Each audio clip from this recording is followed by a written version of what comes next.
Welcome to Shower Talk with Allie, where no topic is off limit. I hope you guys are doing really great today. And I wanted to talk to you guys a little bit about some wacky stories from my past. So I wouldn't be who I am today without the upbringing that I've had from my parents, my brothers, and my sisters. And before I dive into my home, Cat Island, Bahamas, where I grew up, if you guys could remember to subscribe, like the channel, ring the bell, and then comment below and tell me about things you want to talk about, since no topic is off limit. We can talk about sex and bowel and bladder and all kinds of things that you want to know about, you don't want to know about, but I will approach no matter what. Okay, here we go. So growing up in the Bahamas, people often ask me where I'm from. I don't really have a great answer because I grew up in boarding school since I was 10 years old around the world, and we traveled a lot, which was amazing, great cultural experience. But home base was always the Bahamas. My parents found a place there in the 70s. It's a place called Cat Island, Bahamas. It is an island way out in the middle of nowhere off the coast of Miami. And growing up, there was one road and no two general stores. There's no movie theaters. There's no shopping. You spearfish, you go snorkeling, you go kayaking, you go fishing. It's the kind of place where you have to amuse yourself. And I love that. And that is a huge reason why I'm the way I am today. I'm naturally curious. I love to learn. If I want to know about astrophysics, there's Google. So I just, type in the internet, and look up a subject or pick up a book. But a lot of that was instilled in me from when I was a really, really young kid about being curious about everything. Cat Island is actually where I broke my neck 10 years ago. And I will get into exactly how that happened. And I haven't been back in 10 years. And, it's raining. I will get into how I broke my neck in definitely another video, but suffice to say, I haven't been back in 10 years, and I'm hoping to go back next year for the first time, and I'm really excited about that. But this island, oh my gosh. So when you go down there, you're barefoot. I don't even think you put on shoes. I didn't put any shoes growing up. But it taught me, so when you had the septic system, that broke. You don't have a plumber in the Bahamas, so we were knee deep in shit. Trying to fix a septic system at 2 a.m. If an engine breaks, you need to know how to do that. My brothers and my dad taught me how to do that. You have to clean up after yourself. You have to fix everything yourself. And I think it's such a great lesson as a kid, right? Teaching kids how to get their hands dirty. I mean, we didn't even have a TV. I am 37 years old, and I just purchased a condo with my husband this past year, and we don't own a television in our home. I know. It's really bizarre. And I think that probably comes from when I was a kid. So moving on, my family and I would do these wacky things in the Bahamas. Every Christmas, wherever anybody was in the world, we would get together in the Bahamas and we would go on these Robinson Crusoe type camping trips. And I'm so thankful to my parents. Thank you, Mom and Dad, for making us do this, because best experience ever. Anyway, we would go on these camping trips where we would put our tents and some coolers of food and spears, so we'd go spear fishing to get fish. And we would go on these camping trips to these deserted islands. The Bahamas has like 700 islands or so, and only several are populated. A handful are populated, I should say.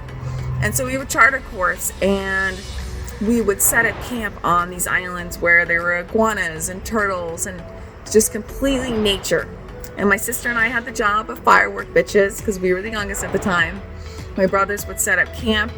They would teach us how to spearfish with just nothing but a mask and a spear in our hand. Super cool. And if we caught dinner that night, we did. If not, then we would just eat, some things we brought in the cooler. We would build sandcastles. We would have water gun fights. We would sit around the campfire with joke books. And we would spend every actual Christmas, like December 25th, on this island.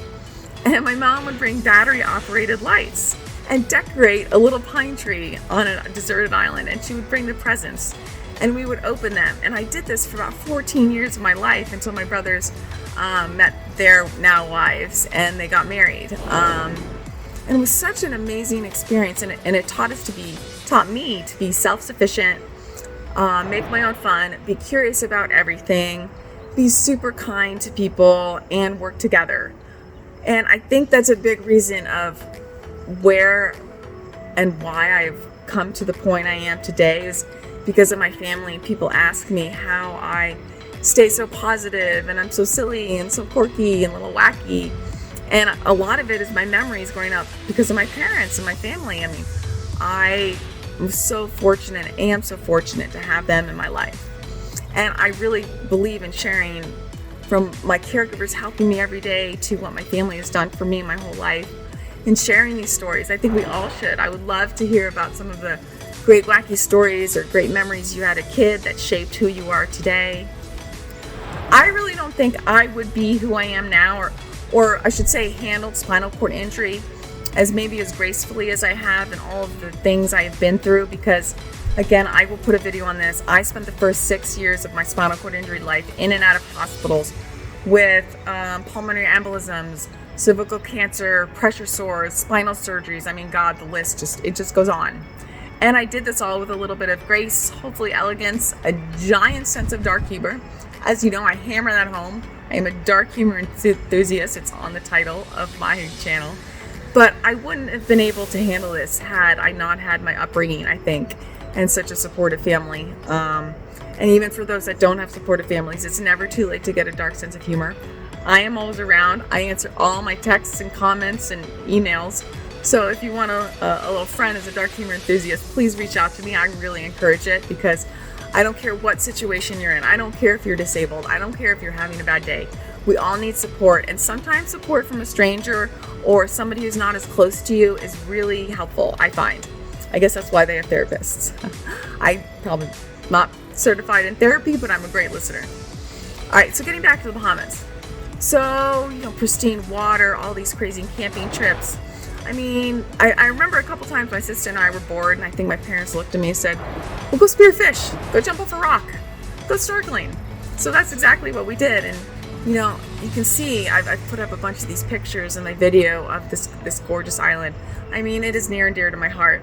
And when I was injured at first, I never wanted to see it. I wasn't angry. I just thought, okay, let me move on. But as I've matured, maybe over the last few years, I realize it'll be really cathartic to be able to go back. And there are hundreds of people on the island who are just so lovely that want me to come back, and I just can't wait.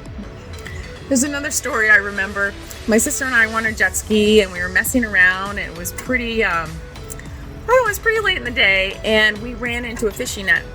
And we were about maybe a quarter mile or so off the shore. And we so hit this fishing line, jet ski broke. We're like, shit, what do we do? And we were maybe a few miles from home, and we didn't bring a radio with us, which was a huge mistake. And so we took turns sitting on the jet ski. I was swimming in, and my sister would sit on top of the jet ski, and we'd have shark lookout, make sure there was any sharks. And we would switch back and forth, and we finally got to shore. And the only thing we could do is we thought, all right, well, somebody's eventually going to come find us, right? Because if we don't come home by dusk, that's a huge no-no in the Bahamas. If you're out with people and they're not home by dusk, then you send out a search party. So we actually lit a fire, and we sat there, and we had a drink with us. We had a drink while we had the fire going, and a few hours later, around 5 or 6 at dusk, somebody with the boat in the family, they came to find us. We did get in a lot of trouble, but these are just, little instances of you've got to make the best of your situation. And when things go horribly wrong, you've got to be, find a little bit of ingenuity and creativity, and of course a sense of humor, even when things goes horribly wrong, in order to get through that. Let's see, one last memory of growing up in the Bahamas, and there are so many, and I will share them with you as the years go on. On one of our family camping trips, we were coming home one year, and a hurricane was coming very close, and so we had to come very, very quickly. And we only had about a 35-foot boat at this time. There were 6 of us on there, and we were trying to get back to the island, but not before we were stuck. I think it was 8 or 9 in 25-foot seas. So you look left, you look right, you look up, and all you can see is sky. I couldn't see. I was so little, so I'm sure my perspective was slightly skewed. And my brothers and my dad, they strapped my sister and I down to the boat so we wouldn't fly off. And my brother started singing Robinson Crusoe, not Robinson Crusoe, Gilligan's Island. Started singing Gilligan's Island, and I think I was crying. I was like, I'm gonna die. Anyway, it was a horrible experience when you're in it.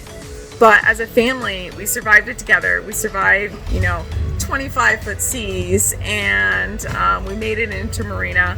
A little bit worse for the wear, but everybody had a drink. I think my sister and I had milk or something, and it was another experience we had together.